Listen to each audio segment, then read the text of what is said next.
بسم اللہ والصلاۃ والسلام علی رسول اللہ۔ 12 ربیع الاول کے حوالے سے جیسا کہ ہمارے آس پاس ماحول میں ایک ریت بن چکی ہے اور اس کو ایک مذہبی تہوار سمجھ کر منایا جاتا ہے، لیکن سب سے پہلے ہم نے دیکھنا یہ ہے کہ اس کی شرعی حیثیت کیا ہے، شرعی طور پر یہ منانا جائز ہے کہ ناجائز ہے، نبی کریم صلی اللہ علیہ وسلم کا کیا عمل تھا، صحابہ کرام رضوان اللہ مجمعین کا کیا معمول تھا اس دن۔ تو کتاب و سنت کی روشنی میں ہم نے اس بات کو پہچاننا ہے۔ تو یہ بات یاد رکھیں کہ رسول اللہ صلی اللہ علیہ وسلم آخری نبی ہیں، آپ کے بعد کوئی نبی نہیں آئے گا، اور آپ کا دین یہ آخری دین ہے، آخری شریعت ہے، اس کے بعد نئی کوئی شریعت نہیں آئے گی، قیامت تک یہی دین چلے گا، اور ہر آنے والے مسئلے کا حل اللہ رب العزت نے اپنے قرآن میں بیان فرما دیا، اور رسول اللہ صلی اللہ علیہ وسلم کے فرمان نے اس کی تفسیر فرما دی۔ کوئی بھی مسئلہ پیدا ہوگا تو اس کا حل ہم نے کتاب و سنت سے دیکھنا ہے۔ رب تعالیٰ نے فرمایا یا ایھا الذین آمنوا اطیعوا اللہ واطیعوا الرسول واولی الامر منکم فإن تنازعتم فی شیء فردوہ الی اللہ والرسول۔ تمہیں اگر کسی چیز میں اختلاف پڑ جائے تو تم اس بات کو اللہ اور اس کے رسول کی طرف لے کر جاؤ، اللہ اور اس کے رسول کے فرامین میں اس کا حل تلاش کرو۔ ہم نے یہ دیکھنا ہے کہ رسول اللہ صلی اللہ علیہ وسلم نے اس مروجہ تہوار کے بارے میں آپ کا کیا معمول تھا۔ یہ بات یاد رکھیں کہ نبی کریم صلی اللہ علیہ وسلم کی پوری زندگی صحابہ میں سے کسی کے بھی ہاں ایسی کوئی بات نہیں ملتی کہ نبی کریم صلی اللہ علیہ وسلم نے اپنی پیدائش کی تاریخ بیان کی ہو، اور جو اہل علم نے تاریخ بیان کی ہے اس میں بہت زیادہ اختلاف ہے۔ کسی نے ربیع الاول مہینہ تو کسی نے رمضان، کسی نے رجب کا مہینہ بھی ذکر کیا، پھر تاریخ میں بھی اختلاف ہے، لیکن یہ بات سب کے ہاں مسلمہ ہے اور ثابت ہے کہ رسول اللہ صلی اللہ علیہ وسلم 12 ربیع الاول کو آپ دنیا سے رحلت فرما ہوئے تھے۔ اب یہ تو بات کنفرم ہوگی۔ رہا رسول اللہ صلی اللہ علیہ وسلم کے فرامین کی روشنی میں، تو نبی کریم صلی اللہ علیہ وسلم سے صحیح مسلم کی روایت ہے، آپ علیہ السلام سے پوچھا گیا یوم خمیس جمعرات کے روزے کے بارے میں بھی اور سوموار کے روزے کے بارے میں بھی۔ حدیث میں آتا ہے وَسُئِلَ عَنْ صَوْمِ يَوْمِ الْاِثْنَيْنِ، آپ سے سوموار کے روزے کے بارے میں پوچھا گیا تو آپ نے فرمایا ذَاكَ يَوْمٌ وُلِدتُّ فِيهِ وَأُنزِلَ عَلَيَّ، یہ وہ دن ہے جس دن میں پیدا ہوا اور مجھ پر پہلی وحی اتاری گئی۔ نبی بھی اس دن بنے اور آپ پیدا بھی اسی دن ہوئے۔ اب آپ نے پیدائش کی تاریخ تو نہیں بیان فرمائی، لیکن دن متعین فرما دیا۔ رسول اللہ صلی اللہ علیہ وسلم سوموار کے دن پیدا ہوئے۔ اب سوموار کے دن ہمارے لیے عید ہے کہ نہیں؟ تو رسول اللہ صلی اللہ علیہ وسلم نے سوموار کے دن روزہ رکھ کر یہ اپنی امت کو بتا دیا کہ یہ عید کا دن نہیں ہے، کیونکہ پوری امت مسلمہ اس بات پر متفق ہے کہ عید کے دن روزہ رکھنا حرام ہے۔ اور کیسے ہو سکتا ہے کہ رسول اللہ صلی اللہ علیہ وسلم عید الفطر اور عید الاضحیٰ کے دن روزہ رکھنے سے منع فرمائیں اور خود روزہ رکھیں؟ تو رسول اللہ صلی اللہ علیہ وسلم نے عید کے دن روزہ رکھنے سے منع فرمایا ہے، اور رسول اللہ صلی اللہ علیہ وسلم نے اپنے عمل سے روزہ رکھ کر یہ امت کو بتلا دیا کہ آپ کی پیدائش کا دن جو ہے وہ عید کا دن نہیں ہے۔ تو اس لیے روزہ رکھنا آپ کا عمل عید کی نفی کر رہا ہے۔ اسلام کے اندر 2 ہی عیدیں ہیں۔ نبی علیہ السلام جب مدینہ میں ہجرت فرما ہوئے تو اس وقت مدینہ کے لوگ 2 دن خوشی منایا کرتے تھے، تو نبی کریم صلی اللہ علیہ وسلم قد ابدلکم اللہ بہما یومین، کہ ان 2 دنوں کے عوض میں اللہ نے تمہیں اس سے بہتر 2 دن عطا فرمائے ہیں، یوم الفطر و یوم الاضحیٰ، عید الفطر کا دن اور عید الاضحیٰ کا دن۔ 2 دن، یہ نہیں آپ نے فرمایا کہ اس کے بہتر 3 دن عطا فرمائے ہیں۔ تو رسول اللہ صلی اللہ علیہ وسلم کے فرامین میں بھی 2 ہی عیدیں ہیں، اسلام میں تیسری کوئی عید نہیں۔ اب کچھ بھائی کہتے ہیں کہ بھائی اگر رسول اللہ صلی اللہ علیہ وسلم نے اگر حکم نہیں دیا، آپ نے یہ کام نہیں کیا تو منع بھی تو نہیں نہ کیا۔ چلو تمہارا یہ اعتراض سامنے رکھ لیں، سوال سامنے رکھ لیں کہ آپ نے حکم نہیں دیا اور منع بھی نہیں کیا، تو پہلی بات تو یہ بات یاد رکھیں، جس کے بارے میں رسول اللہ صلی اللہ علیہ وسلم نے حکم نہیں دیا، اس کا مطلب وہ دین نہیں ہے۔ کیونکہ رسول اللہ صلی اللہ علیہ وسلم نے آپ نے عرفات کے مقام پر حج کا خطبہ دیتے ہوئے، اپنی زندگی کا پہلا اور آخری حج ادا کرتے ہوئے حج کا خطبہ دینے کے بعد رسول اللہ صلی اللہ علیہ وسلم نے 1.25 لاکھ صحابہ کے سامنے یہ بات رکھی کہ لوگو، میں نے اللہ کی امانت کو، اللہ کے فریضے کو تم تک پہنچا دیا۔ سب نے یہی گواہی، نشہد انک قد بلغت وادیت ونصحت، اللہ کے رسول ہم گواہی دیتے ہیں کہ آپ نے پہنچا دیا، آپ نے خیر خواہی کر دی اور آپ نے دین کو ہم تک پہنچا دیا، آپ نے اللہ کی امانت کو ادا کر دیا۔ جب یہ سب صحابہ نے اپنی زبان سے اعتراف کیا تو رسول اللہ صلی اللہ علیہ وسلم نے اپنی شہادت کی انگلی کو آسمان کی طرف اٹھایا اور میں اللہم اشہد، اللہم اشہد، اللہم اشہد، اے اللہ اپنے بندوں پر گواہ ہو جا کہ تیرے بندے بھی اس بات کی گواہی دے رہے ہیں کہ میں نے تیری امانت کو تیرے بندوں تک پہنچا دیا۔ اللہ کے رسول صلی اللہ علیہ وسلم نے جو کچھ آپ کو حکم دیا گیا تھا، آپ نے امت تک پہنچا دیا۔ وما هو علی الغیب بضنین، اللہ کا نبی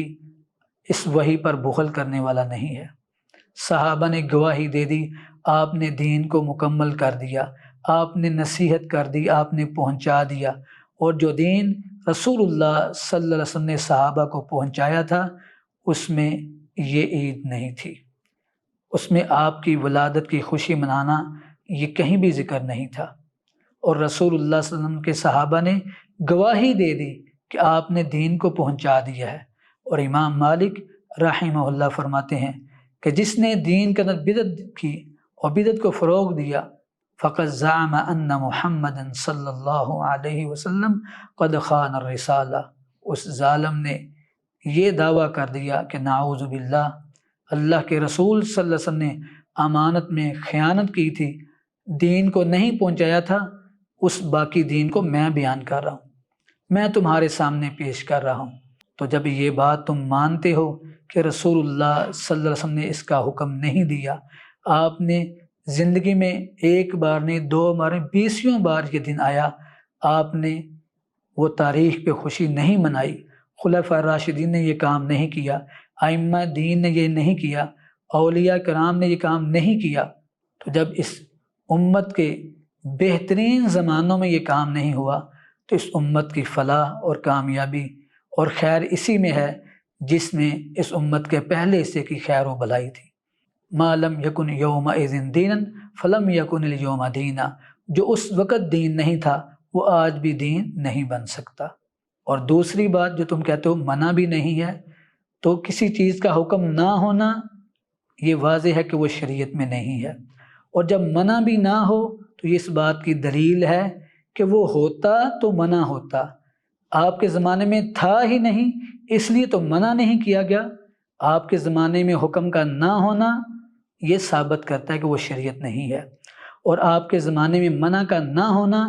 یہ ثابت کرتا ہے کہ یہ بدعت ہے، یہ نیا کام ہے، اگر ہوتا تو منع ضرور کیا جاتا۔ تو لہٰذا منع نہیں ہے یہ کہنا یا ذکر نہیں ہے تو یہ ایسی بات ہے جو کہ عقل سے خالی ہے۔ اور رہی بات کہ یہ کہنا تم ہمارے ہر کام کو بدعت کہتے ہو، یہ سپیکر استعمال کر تو یہ بھی تو بدعت ہے، یہ قالین مسجدوں میں استعمال کر تو یہ بھی بدعت ہے۔ تو پہلی بات یہ بات یاد رکھو، بدعت کی تعریف رسول اللہ صلی اللہ علیہ وسلم نے کیا فرمائی ہے؟ من احدث فی امرنا ھذا ما لیس من فہو رد، جس نے ہمارے دین میں وہ چیز نئی ایجاد کی، زائد چیز، نئی چیز بنا لی، ما لیس منہ جو دین میں نہیں تھی، فہو رد تو وہ مردود ہے، وہ بدعت ہے۔ تو ہم سپیکر استعمال کرتے ہیں، صفیں استعمال کرتے ہیں، قالین استعمال کرتے ہیں، تو یہ بدعت نہیں، یہ دین نہیں ہم اس کو سمجھتے، یہ دین پر عمل کرنے کے ذرائع ہیں۔ جیسے رسول اللہ صلی اللہ علیہ وسلم کے زمانے میں اذان کا خواب کس نے دیکھا تھا؟ حضرت عبداللہ بن زید بن عبد ربی نے۔ جب وہ آ کر بیان کرتے ہیں اپنا خواب تو رسول اللہ صلی اللہ علیہ وسلم فرماتے ہیں انہا لرؤیا حق، کہ عبداللہ یہ سچا خواب ہے، قم فاذن فعلم بلالا فانہ اندی صوتا منک، کہ عبداللہ اٹھو اور بلال کو یہ کلمات سکھا دو کیونکہ اس کی آواز تمہاری آواز سے اونچی ہے۔ تو گویا کہ رسول اللہ صلی اللہ علیہ وسلم نے اذان کے لیے اس آدمی کو مقرر کیا جس کی آواز اونچی تھی۔ گویا کہ آپ نے اذان کی آواز کو پہنچانے کے لیے اس بندے کا انتخاب کیا جس کی آواز اونچی ہو تاکہ وہ اذان دور تک پہنچے۔ اور پھر رسول اللہ صلی اللہ علیہ وسلم کے صحابہ کے زمانے میں مسجد نبوی کے اندر چبوترا بنا دیا گیا، اور بعض روایت میں تک کہ نبی صلی اللہ علیہ وسلم کے زمانے میں ہی چبوترا بنا دیا گیا۔ تو چبوترے پر کھڑے ہو کر مؤذن اذان دیتا تاکہ آواز دور تک پہنچے۔ تو اگر اذان کی آواز کو دور تک پہنچانے کے لیے کوئی ذریعہ اور سبب استعمال کر لیے جائے تو وہ دین نہیں ہے۔ جیسے نبی علیہ السلام کے عہد مبارک میں لوگ گدھوں پر، گھوڑوں پر، اونٹوں پر بیٹھ کر حج کرتے تھے، تو کیا کوئی آج جہاز پر جائے گا، گاڑی پر بیٹھ کر جائے گا تو کیا وہ بدعت کر رہا ہے؟ یہ بدعت نہیں، یہ دین پر عمل کرنے کے ذرائع ہیں، یہ دین نہیں ہے۔ نبی علیہ السلام کے عہد مبارک میں مدینہ ایک پتھریلا علاقہ تھا، اور مدینے کی زمین پتھریلی تھی۔ رسول اللہ صلی اللہ علیہ وسلم نے مسجد کے احاطے میں چاروں طرف کھجوروں کے تنے آپ نے بچھا دیے، اور زمین پر باریک مٹی لا کر بچھائے گی، باریک کنکریٹ لا کر بچھائے گی، نرم مٹی بچھا لے گی تاکہ جو صفوں کا کام دے سکے۔ گویا کہ اس وقت کے زمانے کے لحاظ سے رسول اللہ صلی اللہ علیہ وسلم اور آپ کے صحابہ نے اس وقت کے ذرائع استعمال کیے۔ صحابہ فرماتے ہیں گرمی کی شدت کی وجہ سے ہم اپنی سجدے والی جگہ پر کپڑا رکھ لیتے تھے، اور شدت گرمی سے بچنے کے لیے ہم کپڑے پر سجدہ کرتے تھے۔ اس کا مطلب دین پر عمل کرنے کے لیے کوئی ذرائع استعمال کرنا یہ دین نہیں ہے، اور نہ ہی ان کو بدعت سمجھنا چاہیے۔ تیسری بات، نبی علیہ السلام کے زمانے میں جب دن مقرر نہیں، آپ کی پیدائش کا تاریخ سب کو کنفرم ہے کہ 12 تاریخ کو آپ نے وفات پائی۔ اب نبی علیہ السلام کی تاریخ پیدائش مختلف ہی ہے، تاریخ وفات کنفرم ہے۔ چلو تمہاری بات کے مطابق اگر ہم 12 کو ہی تاریخ پیدائش مان لیں اور 12 کو ہی تاریخ وفات مان لیں، تو میں تم سے پوچھتا ہوں کہ اگر آپ علیہ السلام کی پیدائش اور آپ کی وفات کا ایک ہی دن تھا تو رسول اللہ صلی اللہ علیہ وسلم نے اور صحابہ نے کس چیز کو اپنایا؟ صحابہ نے جھنڈیاں لگائیں، خوشیاں منائیں، یا رسول اللہ صلی اللہ علیہ وسلم کی وفات پر صحابہ کا کیا عمل تھا؟ رسول اللہ صلی اللہ علیہ وسلم کے صحابہ کو دیکھ لیں۔ نبی علیہ السلام جس دن وفات پاتے ہیں، حضرت عمر فاروق رضی اللہ عنہ جیسے جلیل القدر فہم و فراست کے والے صحابی، جن کے بارے میں رسول اللہ صلی اللہ علیہ وسلم نے یہ فرمایا کہ اللہ نے عمر کی زبان پر حق کو جاری کر دیا ہے، اگر وہ اپنے حواس کھو بیٹھتے ہیں۔ اور رسول اللہ صلی اللہ علیہ وسلم کے خادم جنہوں نے رسول اللہ صلی اللہ علیہ وسلم کی خدمت کی، ان سے ذرا پوچھئے۔ حضرت انس بن مالک رضی اللہ عنہ سے کسی نے پوچھا تو فرماتے ہیں کہ ما من لیلۃ الا قد ذکرت فیہا حبیبی، اللہ کی قسم میری عمر میں، میری زندگی میں رسول اللہ صلی اللہ علیہ وسلم کے جانے کے بعد کوئی بھی ایسی رات نہیں گزری الا وقد ذکرت فیہا حبیبی،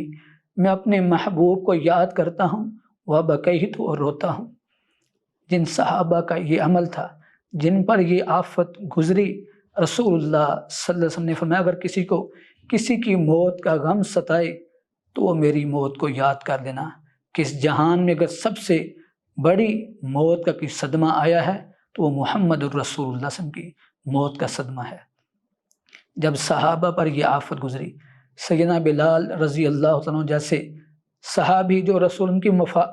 رفاقت میں رہتے تھے، مدینہ چھوڑ کر شام کی جابیہ بستی میں جا کر آباد ہو گئے کہ اب مدینے کی وہ گلیاں، وہ مسجد آج دل کو کاٹتی ہے، کھاتی ہے، رسول اللہ صلی اللہ علیہ وسلم کی یاد ستاتی ہے، اور ظالم تم رسول اللہ صلی اللہ علیہ وسلم کی وفات کے دن خوشیاں منا رہے ہو اور یہ کہتے ہو کہ آج سوائے ابلیس کے سبھی جشن منا رہے ہیں۔ ذرا سوچو تمہاری یہ بات کن ہستیوں تک پہنچتی ہے۔ رسول اللہ صلی اللہ علیہ وسلم نے جو خدمت کی، جو اللہ کے دین کو بندوں تک پہنچایا، سب سے بڑے دشمن رسول اللہ صلی اللہ علیہ وسلم کے لیے وہ ابلیس تھے، اور رسول اللہ صلی اللہ علیہ وسلم کے جانے کا سب سے بڑا خوشی کا دن تھا تو وہ ابلیس کے لیے تھا، لیکن صحابہ کے لیے وہ پریشانی کا دن تھا۔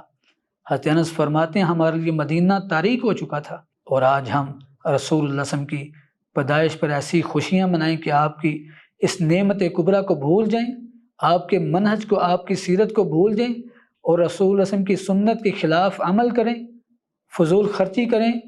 مرد عورتوں کا اختلاط ہو، بے پردگی ہو، بے حیائی ہو،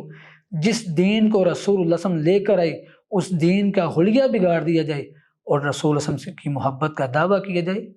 تو ہمیں اس سے ڈرنا چاہیے کہیں اللہ کا عذاب نہ ہم پر آ جائے۔ اللہ ہمیں کتاب و سنت کو سمجھنے کی توفیق عطا فرمائے۔